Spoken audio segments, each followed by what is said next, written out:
Thank you. Thank you, thank you, thank you. Thank you, Steve, for that introduction. And a special thanks to the 42% of you actually applauded. I'm really excited to be here tonight with the only group of Americans with a lower approval rating than I have.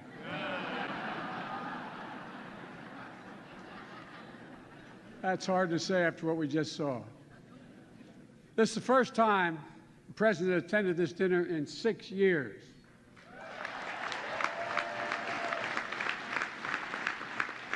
It's understandable. We had a horrible plague, followed by 2 years of COVID.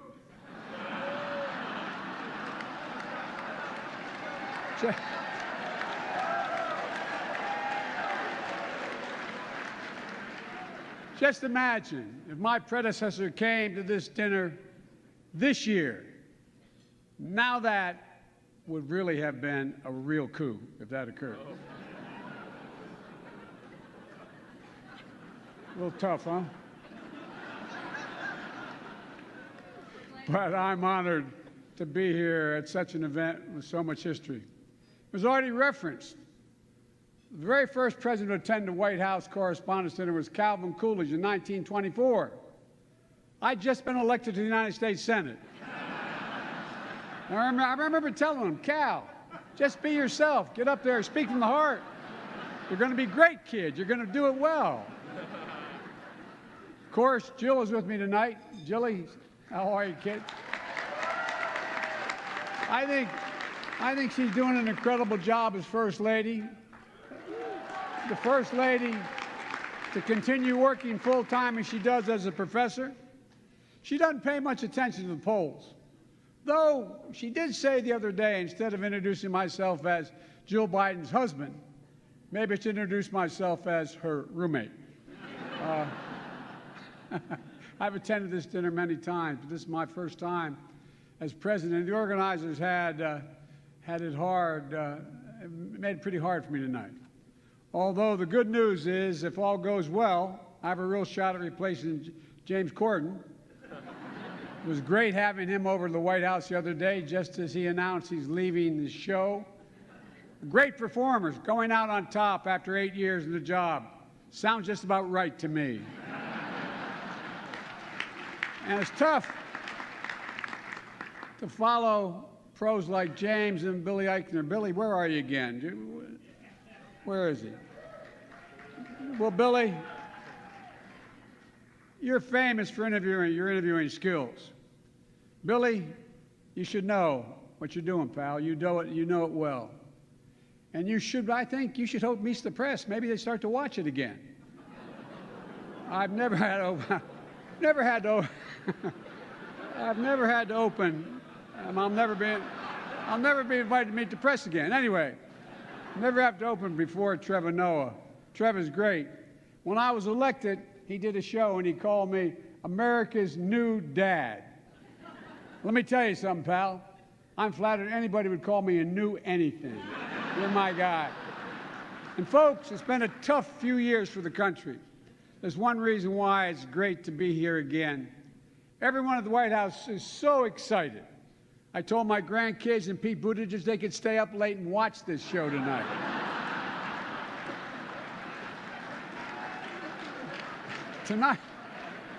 Tonight, we come here to answer a very important question in everybody's mind. Why in hell are we still doing this?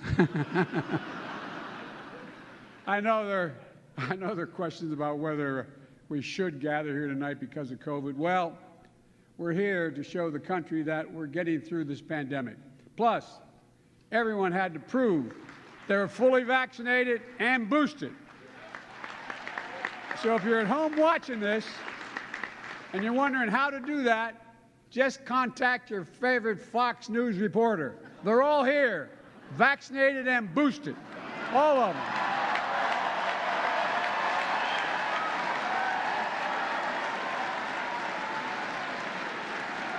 And look, Fox News, I'm really sorry your preferred candidate lost the last election.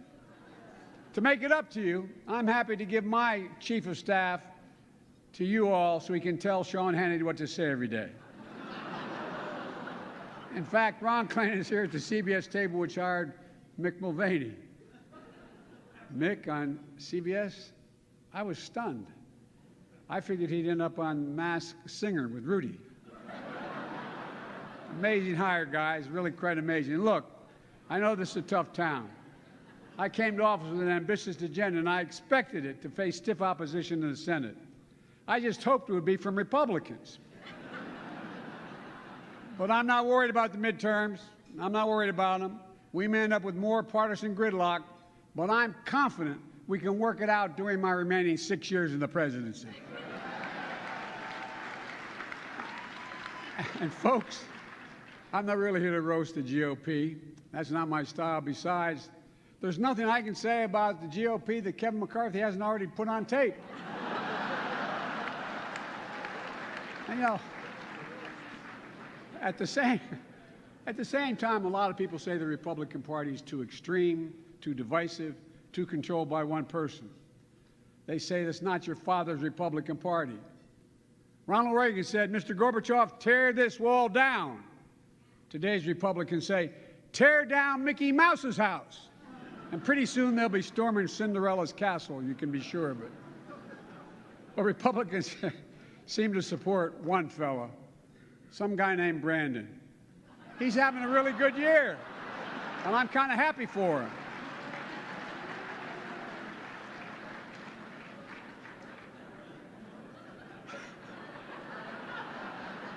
Let me conclude with a serious word. We live in serious times. We're coming through a devastating pandemic, and we have to stay vigilant.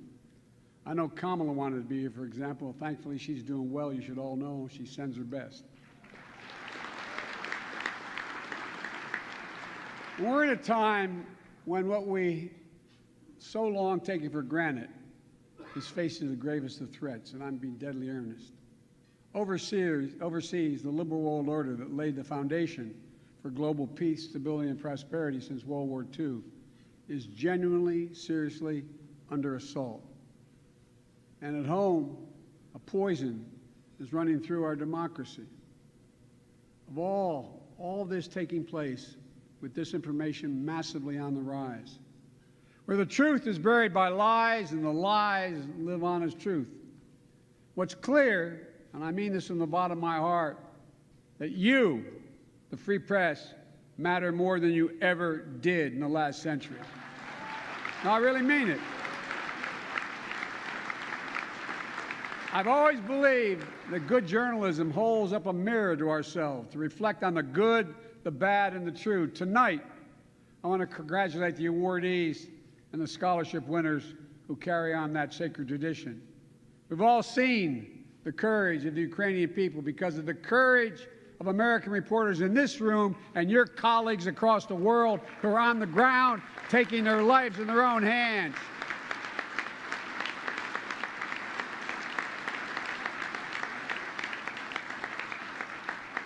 And although it's not Ukraine, it's Russia, Mom, I'd like to meet you and Dad to talk about your son.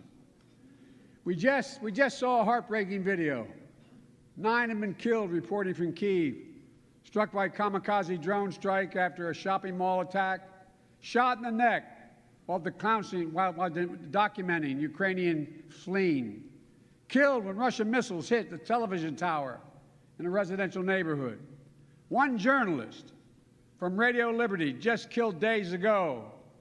So many of you telling the stories and taking the photos and recording the videos of what's happening there.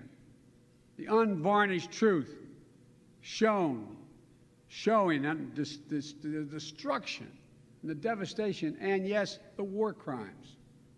Tonight, we also honor the legacy of 2 historic reporters, and that is Alice Dunnigan and Ethel Payne.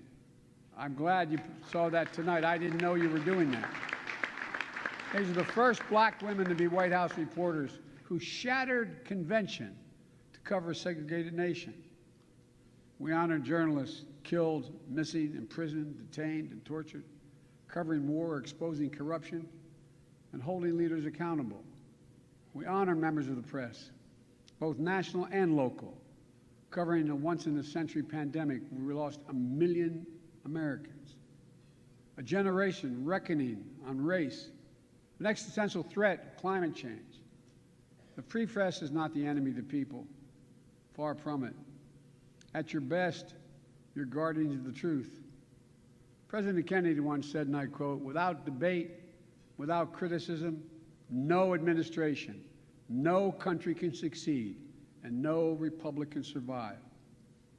The First Amendment grants a free press extraordinary protection, but with it comes, as many of you know, a very heavy obligation to seek the truth as best you can, not to inflame or entertain, but to illuminate and educate. I know it's tough, and I'm not being solicitous. The industry is changing significantly.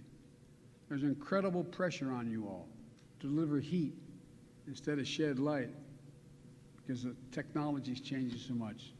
The system is changing. But it matters. No kidding, it matters. The truth matters. American democracy is not a reality show. It's not a reality show.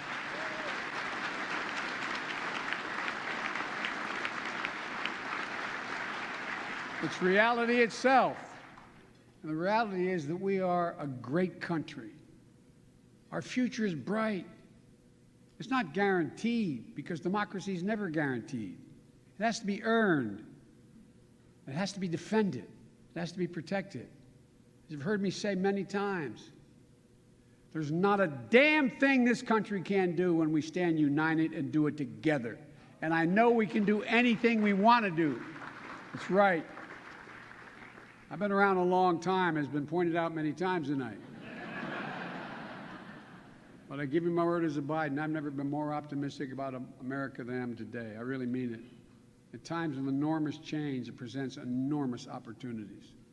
For despite all the crises, all the partisanship, all the shouting and showmanship, I really know this, and you know it too.